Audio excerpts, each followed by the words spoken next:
I hated going to school. It wasn't that I hated learning. I loved to read and study. I just hated going to a predominantly black school. For someone like me who loves learning, going to a mostly black school was frustrating. I was not challenged there academically. It seemed all the students had this complex that they were going to fail, and it was all the fault of white America. I found it disheartening that even in grade school, the mindset was already on failure. I was a pariah in my school for many reasons. Only among the ignorant do you find skin tone a hindrance or the main topic of a social hierarchy. Me being one of the smartest kids in the school did not help me at all. The dumber, predominantly black kids attributed my academic success to the fact that I was half white. It didn't matter to them that I worked and studied very hard. Instead of going to the mall or parties, I enjoyed reading books. I wanted to get out of the dump called the hood. I wanted to be far away from these violent and ignorant people. My mother was white. She passed away early in my life. So it has been just me and my father. I love my father more than anything in this world. He was a dark-skinned black man. He was not like the knuckle-dragging Neanderthals that permeates most places known as the hood. He was a professor at a local college. He did not make much. So we were forced to live among the willfully ignorant. Among the ignorant, you will see violence daily. My father was considered a coon or Uncle Tom because he was educated and did not act or think the same way as everyone else. I took on my father's love for education and his overt mannerism. But of course, I was not berated for that. Had I been dark-skinned like my father, I would have experienced the hate that he did. Black people in the hood did not like nor embrace differences in thought. If you were educated, they marked you as trying to be white. It's sad that wanting more than living in poverty and ignorance made you an outcast and subject to violence among your own people. I had something that was more of an insult to black people than just education. I was half white. My skin tone was a light honey brown. My features were not as broad and my hair was long and curly. I was everything that they wanted to be, but they knew they never could be. Despite their vocal hate for whiteness, they longed to be near it and they envied those who were obviously black but were much closer to whiteness than they were. As I said earlier, only ignorant fools put so much stock in pigmentation. It never occurred to me to want to be anything else than what I was. I was a biracial girl who was hated by the black community because of my racial mix. But of course, one would never label black people racist for racially oppressing people for their skin tone or race. Black people have fought for and will continue to fight to be the perpetual world victims. After school, I would have a long 2-mile walk to my house. My father, as poor as he was, owned his home. He inherited it from his father. My grandfather was horrible with money.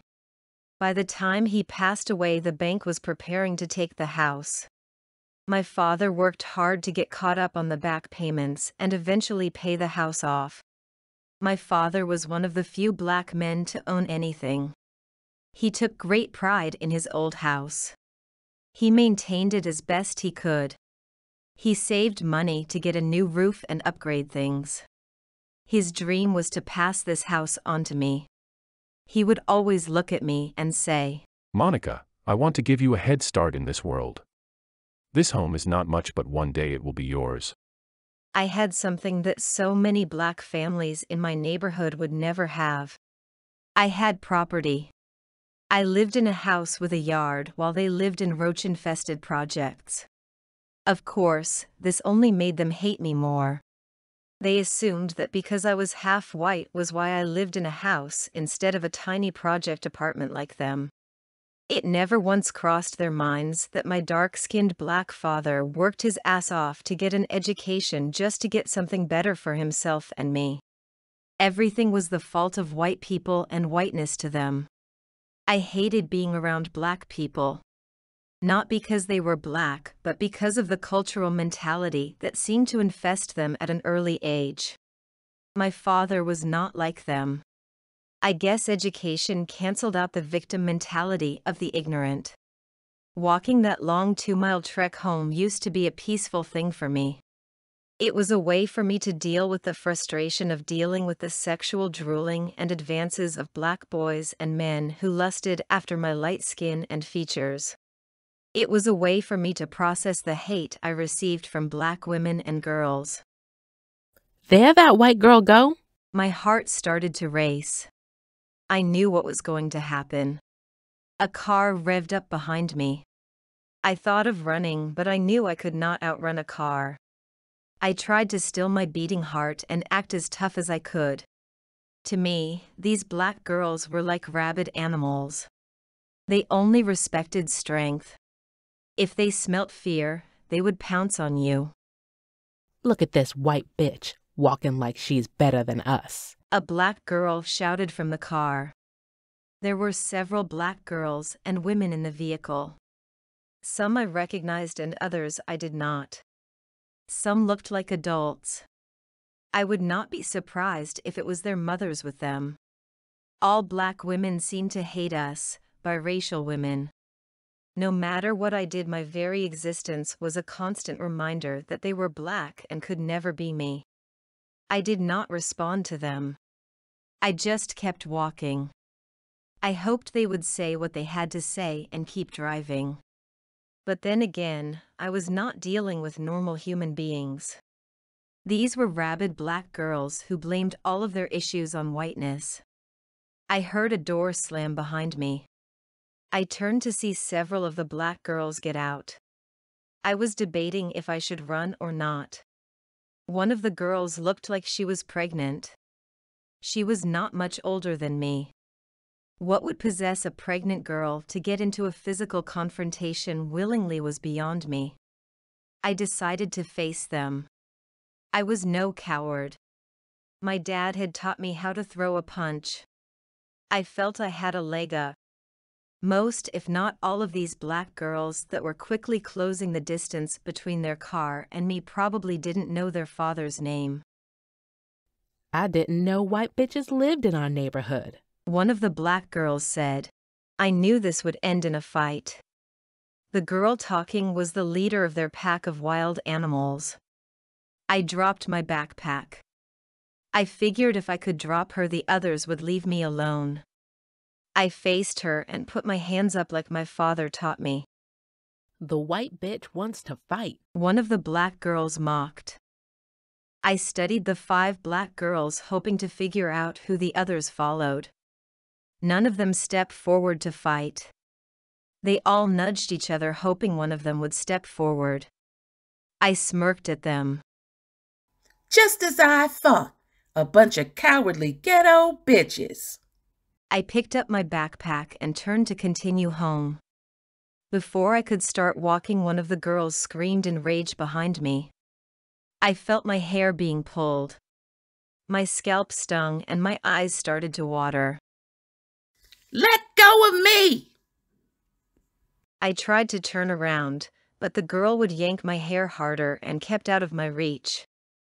Get her! The black girl pulling my hair shouted. The other girls pounced on me. I felt fists and feet hit me all over. The wind was knocked out of me, and I fell to my knees. I could feel blood on my face. My head hurt really bad. Hold this bitch down. An older black woman said. Okay, mama. The girl pulling my hair replied. I was thrown to the dirty, cracked concrete sidewalk. My face was on the hot pavement. The sidewalk was stained with only God knows what. Like everything else in the hood. The sidewalks were dirty and broken. I felt a heavy pressure on my back. My breathing was ragged. Someone held my legs and my arms. I wanted to scream, but there was so much pressure on my back that I could barely breathe. My daughter has been telling me about you. You think because you're half white, that makes you better than everyone else? The older black woman said. I tried to shake my head to indicate that I didn't feel that way. But it was pointless. If I tried to move, my head hurt worse. I felt like I was going to pass out. Just so you don't get confused and think you're not black like the rest of us, I'm gonna cut off that nice, long, curly hair of yours. The older black woman said. The black girls laughed as the older woman pulled a pocket knife from her purse. Pull her hair tightly. The older black woman ordered. I wanted to scream so badly.